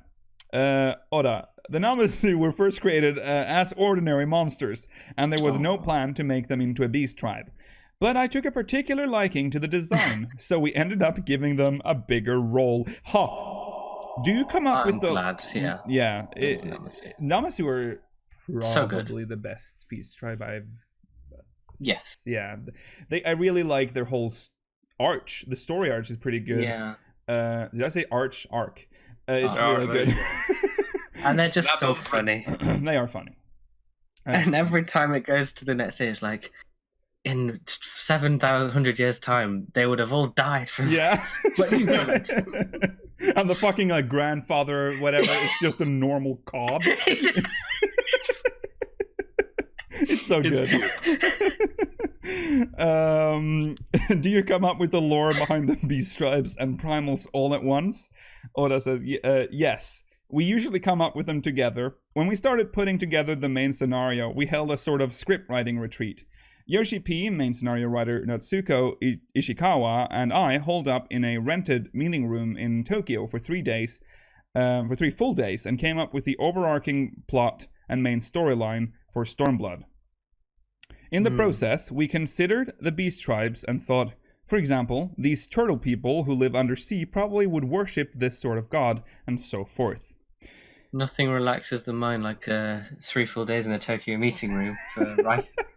They really got to do that, huh? Just lock themselves in a room. Yeah, we're gonna relax now, boys. Are they just like in a love hotel for a few days? Like, what's going on? And then how are these ideas transformed into concept art? Mogi says, first of all, we just bounce around a lot of ideas. What's their visual motif? What sort of primal do they worship? Even things as simple as their name or individual words help push the creative process along. As time passes, we get more and more information, and we use that to fine-tune our designs and polish them into a finished product. Oda says, for the beast tribes introduced between major expansions, we even held a competition and recruited design ideas from other departments. Mogi, we welcome the participation of anyone with ideas, not just artists, and do our best to pick out good ideas so they don't get lost in the shuffle. That's nice. Everyone sort of has a voice, so they listen to everyone's ideas. Didn't they show like a little notepad sketch someone did? Yeah, I remember that. Yes, of like a mob that looked terrible. Yeah, yeah. I forgot what mob it was, but it was great. Yeah. At what stage do you decide on the Primal's battle mechanics? Nakagawa says, sometimes it happens from the concept art stage, while other times we only start after the character models have been completed. Yoshida says, that sort of thing is handled on a case-by-case basis depending on the schedule. There are times when we know what sort of attacks or gameplay features we want to add and ask the lore team to make adjustments for that. On the other hand, there are times when we need to decide on certain things in advance, and so I ask the team to build around what the lore team has already come up with. Nakagawa, it's not that one approach is necessarily better than the other, Mogi. It depends on the situation. There are times in the middle of drawing a monster and someone tells me, we want it to have this kind of attack, so give it 4 arms. That must be so annoying. Like, you're like, oh, this is a beautiful masterpiece. We need more arms. Add 4 arms, dude. Give him 4. Can't do it without it. Yeah. He's drawn like a slug, and they're like, it needs 4 arms. I'm terribly sorry, but we need 4 arms in that slug. Make it a bit sexier too. Yeah. That's important to the gameplay. Put some boobs on there. Yeah. Someone draw that, please. Put some boobs in that slug. After turning in my work, I always get a great feedback from both the lore teams and the battle teams. This makes me want to do more and more to meet their requests. But in the end, we only have so much time, so I tell them, let's just go with this. So sometimes he's just like, I'm done. This is the art. We'll go with this. Oda. Take Susanoo, for example. From the lore team, we put in an order saying that we had Oda saying that he had to be holding 3 relics and that he was god of the sea and storms, and the art team went to work. The battle team came up with the idea that he could grow in size and swing his tremendous sword down from above. This is from the Love Hotel. This is the Love Hotel idea. The lore and scenario teams then picked up on that idea, thinking that if he has that sort of impressive-looking attack, he'd also be a god with a booming, powerful personality. And a fantastic voice actor. Very good. Mm-hmm. And English and Japanese. Yeah. In that case, let's also make his animations and cutscenes more extravagant, and so forth. Each team contributes something to the core concept. Susanoo's really had some really good. It's a good primal. Good. Yeah, he was really good. Yeah, I kind of liked the. What's her name? The Lakshmi. I just remember the music and that music how was fantastic. Mind-boggling the scene transition was when she became a big version, and we were like dancing. Really that was good. Yeah. Speaking of this collaboration between the lore and battle teams, I felt like Tsukiyomi was a great example of that. Mogi says, yes. Sorry, we're going a little bit overtime today. Mogi, yes, the concept for Tsukiyomi was incredibly clear, so I had no trouble at all coming up with the art. Yoshida, quite a few of the battle team's ideas were implemented as well. Nakagawa says, we held a competition to recruit ideas, had rough sketches drawn for all of them, and then held a meeting. In the end, we decided on the theme of the dual nature of the 2 Yotsuyus, one with their memories intact and one without, and asked the artists to come up with something based on that. Yoshida says, when the design came to me, however, it gave me a bit of a headache. This is too complex. I remember thinking... More arms! Needs 4 more arms. I remember thinking, how in the world are we supposed to market this? Rye, here's the sound of a Rye smile. Oh, God. It's a great concept, but it was so over the top that it looked like a villain out of an old school monster film. It's my job to check the art, send things back if necessary, and have them finalized. So I thought of what could be done to tone things down a bit. In the end, I think we were able to preserve the impact, and players cooperated by not spoiling anything. This spread by word of mouth, and I think it was a real success from a PR standpoint in the end. Yeah. I remember that was a bit of... Remember when that moment when we... Because had there been leaks prior? I can't remember, but I don't really remember. Yes, for the Primal, wasn't there? There was a leak, which kind of ruined it a little bit, because we knew that there was definitely going to be a moon. We knew the Primal. I remember we knew which Primal it was based on. Yeah, they were saying, what if she turned into Tsukuyomi? Yeah. But it was still had sort of an impact when it happened. But yeah, it was sad that it was spoiled. They might have... No, I don't think it was a Square Enix. They didn't do that on purpose. I think that might have been a leak or something. They wouldn't leak something on purpose. At least not for that. Yeah. Was it the doggo? Oh, it was the doggo that did it. The dog. The mount. That was data mined. Luna Camu or something. Yeah, something like that. And then everyone just put 2 and 2 together. I think that's what happened. Oda says... we also discussed who to bring out as Yotsuyu's hallucinations. Is it really okay if we beat up on Suyu's mom and dad? Considering Yotsuyu's mental state, we kind of have to, right? But aren't they just going to look like an ordinary old man and woman? These were the kind of things we talked about. Yoshida says, don't worry, as far as the Warrior of Light is concerned, if someone shows up in a boss fight, they're fair game, no matter what they look like. Wow. In the end, it's not like anyone had any snarky comments like, I'm supposed to beat up these senior citizens? It turned out pretty much as everyone conceived it. The only thing I changed was the battle dialogue. And Nakagawa, that kind of changed the mood of the battle. Yeah. They originally, walked at 25% movement speed and had canes. Yeah. They're like, please don't hurt me. You should. At first, she didn't talk about inflicting pain on herself, but deep inside, Yotsuyu already feels intense regret for her actions, and so I thought framing the battle as having to stop her from hurting herself would give the player more motivation to save her. It would also call back to Gosetsu's line when he says, Tsuyu, you must survive. That's really all I changed. I think everyone really understood and sympathized with Yotsuyu, and by the extension, Tsukuyomi. Yeah, that scene where Gosetsu comes out is still fun. Really good. I'm like, oh yeah, that's still one of my favorite moments. From 14. Good lord, we're almost done. From Extreme and Savage to Ultimate, pulling out all the stops. Patch 4.11 introduced a heretofore unseen level of difficulty to the unending coil of Bahamut. Can you tell us more about this Ultimate series? Nakagawa says that the motivation behind it was really quite unique. With 3.x, when we introduced Alexander Savage in the even-numbered patches, our team came to a shared consensus that was the appropriate level of difficulty for an 8-person raid. But that meant that our hardcore players would have nothing to do in the future odd-numbered patches. So we decided that we needed to up the difficulty to provide a challenge for those players. How was the response, and what sort of feedback did you receive in the process?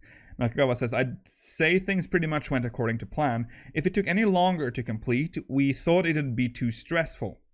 Yoshida says, Coil was the first in the series, and it's also the longest battle.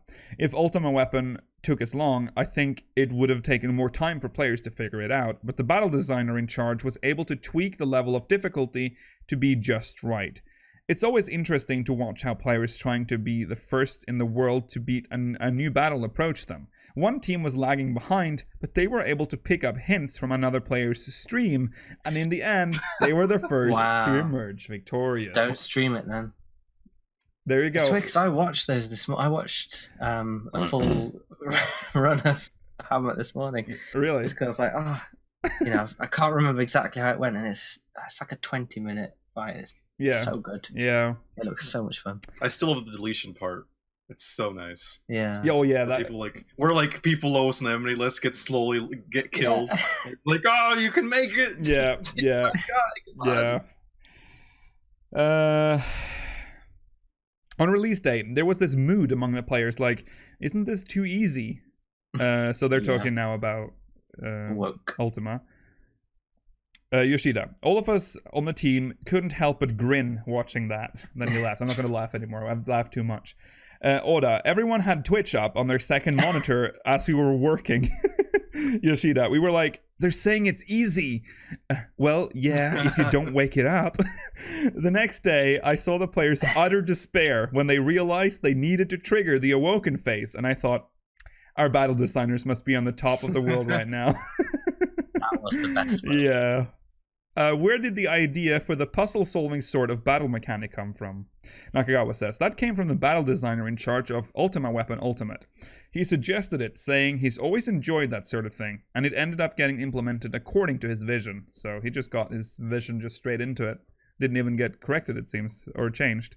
Yoshida, this is the same planner who designed turns 1, 2, 4, and 5 of the Binding Coil. Oh, he didn't do 3! He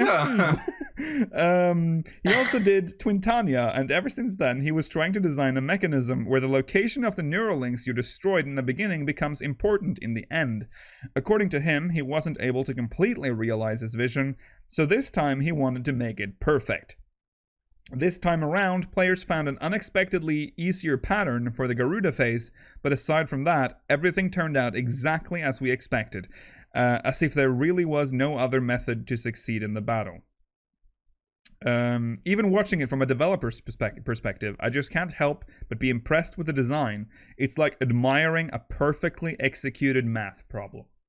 Exactly, yeah. When you watch it, it's like, it looks easy-ish. Yeah. But you know that it's not. Yeah. Yeah, it's nice. And I think everyone agrees that the ultimate fights so far have been pretty good. Yeah. It still feels really cool seeing someone with Legend title. I'm like, you know what? Yeah, you deserve that. Yeah. One day I might get it. Who knows? Yeah. 5 years of... So these are closing statements. 5 years of A Realm Reborn and beyond. A message from the developers. So this is from Minagawa. Okay. During the development of A Realm Reborn, there was a sense of do or die, a feeling that our team was responsible for turning things around. That motivated us. With Stormblood, the game's been running for a few years, so we have more and more members of the development team who started out as players and joined us midway through. These people just genuinely love 14, and they're always getting all starry-eyed about what they want to create. Laugh. When I go to them and say, up until now, we've done things like this, what do you want to do? They come up with all sorts of suggestions. Now, we try to work in as many of these new ideas as we can, and I think as a result, the game has really come into its own and flourished. I think we'll be able to add even more variety in the game in the future. I'm looking forward to it, and I hope you are too. Very much so. Yeah. Mogi, I joined the team with patch 3.1, so I didn't really experience the development struggles that happened before that. Perhaps because of this, I settled into the 14 environment quite easily. That said, since joining the team, I've had less and less time to experience 14 as a player, so going forward, I'm hoping to devote more time to that, so I can experience the game along with all of you. I've been playing MMORPGs since even before the so-called first generation, so I look at Eureka with no player killing or item stealing and think, this is nothing. Dude, I wish I could PK you, Luki. I wish I could. I'm gonna gank you. I'm looking forward to creating even more and better art for the next expansion, and hope you'll enjoy it. And from Nakagawa, Mr. Sorry, I keep saying Ozma. I've had the pleasure of designing battles for A Realm Reborn, Heavensward, and now Stormblood, and the battles have really grown more expansive and complex along with the game's development. For example, the primals back in A Realm Reborn only had about 10 actions, but now some of them have as many as 50. It takes more effort to develop and animate, of course, but along with that, the quality keeps going up. Going forward, I want to create more interesting battle mechanics, as well as add more content like Eureka and the deep dungeons. We still have so many ideas we want to implement, so I hope you'll stick with us and see what's to come. Mm-hmm. From Oda, MSQ lead. Having been on the team since the 1.0 days through A Realm Reborn and Stormblood, I feel like, in terms of the quest and storytelling, Stormblood is where the overall direction we're going has really started to come into view. But once a certain approach takes hold, you also run the risk of both the developers and players falling into a rut. And so we made an effort to do new things, like allowing the player to control Alphino in patch 4.3. Spoilers. This year marks the 5th anniversary since the rebirth of the realm, and we're hoping to do even more new things in the future.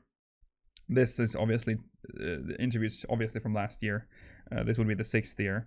In terms of lore as well, there are many stories still untold, and we want to take players to new frontiers and locales in the future. With Final Fantasy XIV, I feel like the relationship between the developers and the user base has really matured. Though we get positive feedback as well, we also get harsh opinions and highly constructive criticisms. Developing an MMO is really a joint effort between the development team and players, and I hope we'll be able to reflect more and more of your feedback in the future updates. That's yeah, I agree with that. Thank you, Oda. Now from the man himself, let's hear what ominous words Yoshida has to give us. The team really gave their all to create Stormblood, and I think you can really see how they leveled up in the process. As a producer and director, this makes me incredibly happy, and I'm truly grateful to everyone. To be honest, there were times when I wasn't sure just how far we would expand 14, but the response to Stormblood put the things into perspective, and now I feel like we've come this far. Now that we've come this far, we might as well take it as far as we can go. Because of this, I think we really upped the stakes in the 4.x patches. Now that we've hit the 5-year mark, I want to deliver even more surprises for players to enjoy as the story moves forward. I think that's what 14 is all about. I'm thrilled that we can celebrate our 5th anniversary, and I feel like it marks the beginning of our next stage. We're going to keep going on, full speed ahead, and I hope you'll continue to support us in our efforts. Mm-hmm. All right. Yeah, those are no ominous message or anything hidden in that statement, so that was a genuinely positive message from Yoshi P.